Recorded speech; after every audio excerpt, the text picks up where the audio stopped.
பீகாரில் நிலத்தகராறில் பட்டியலின மக்களுக்கு சொந்தமான 20க்கும் மேற்பட்ட வீடுகளுக்கு தீ வைக்கப்பட்ட சம்பவம் நிகழ்ந்திருக்கிறது. இதற்கு எதிர்க்கட்சிகள் கடும் கண்டனம் தெரிவித்துள்ளன.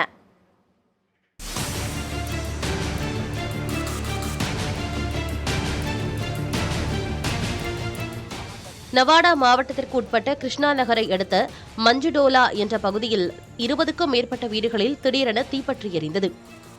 தகவல் அறிந்து வந்த தீயணைப்புத் துறையினர் தீயினை போராடி அணைத்தனர். எனினும் வீடுகளில் இருந்த பொருட்கள் முற்றிலுமாக எரிந்து சேதமடைந்தன. நல்வாய்ப்பாக இந்த தீ விபத்தில் உயிர் சேதம் தவிர்க்கப்பட்டது. நிலத்தகராறு காரணமாக வீடுகளுக்கு தீ வைக்கப்பட்டதாக கூறப்படும் நிலையில் இதில் ஈடுபட்டதாக கூறி 15 பேரை பிடித்து காவல்துறையினர் விசாரித்து வருகின்றனர்.